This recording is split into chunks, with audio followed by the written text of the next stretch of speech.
நமது வெற்றியை 4ஆம் தேதி சரித்திரம் சொல்லும். இப்பனை தோன்றி எப்பனை வெல்லும். அப்படிதான் இப்ப நம்ம பாடணும்.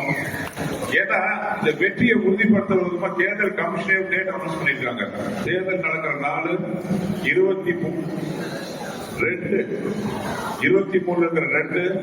ரெட்டை இலையை குறிக்கும். அதுல இருக்கிற 3 புரட்சி தலைவர் எம்ஜிஆர் 3 எழுத்து, புரட்சி தலைவி அம்மா 3 எழுத்து, அண்ணன் இபிஎஸ் 3 எழுத்து, தலைவர் ஏசிஎஸ் 3 எழுத்து, என்டிஏ 3 எழுத்து.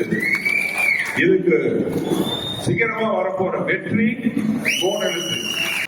சென்னையிலிருந்து நான் கிளம்பும் போது என்கிட்ட கேட்டாங்க, கடந்த 2 டேர்மா நம்ம எதிர்கட்சி வேட்பாளர் தான் வந்து எம்எல்ஏவா இருக்காரு, அதுவும் இல்லாம இந்த டேர்ம்ல வந்து மினிஸ்டரா இருக்காரு, ரொம்ப பெரிய குடும்பத்தை சேர்ந்தவர், அரசியல் செல்வாக்கு முக்கியவர்,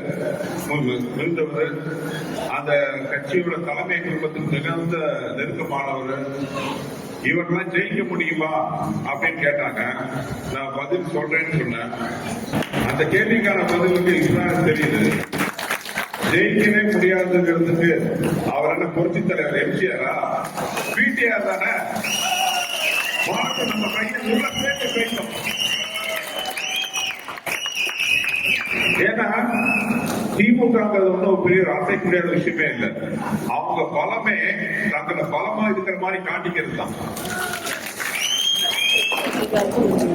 அப்படி அவங்க அவ்வளவு பலமா இருந்தா எதுக்கு 24 கட்சி கூட்டணி தேவை? ஒண்ணு சொல்றேன், கூட்டமா இருக்கிறதெல்லாம் கூட்டணி கிடையாது, கூடி இருக்கிறது தான் கூட்டணி. நம்ம கூட்டணி மாதிரி இது அன்பால சேர்ந்த கூட்டணி, பண்பால சேர்ந்த கூட்டணி, கொள்கையால சேர்ந்த கூட்டணி. அந்த கூட்டணி மாதிரியா அவங்களுக்கே தெரியும். கூச்சல், குழப்பம், பிரச்சனை, வேட்பாளர் மாற்றது, லொட்டுங்க அத்தனை. என் பாஷையில் சொல்ல போனா பில்டிங் ஸ்ட்ராங், பேஸ்மெண்ட் வீக். என் பர்சனல் டைலாக் போட்டு எனக்கு வாழ்க்கையிலே நேற்று புதுசா ஒரு வதந்தி பரப்புனாங்க. நான் வந்து பதவிக்கு வந்துட்டா, அவங்களே வந்துட்டாங்க, நான் பதவிக்கு வந்துட்டா மதுரையை சுத்தி இருக்கிற கறிக்கடை எல்லாம் மூடுவேன் அப்படின்ட்டு.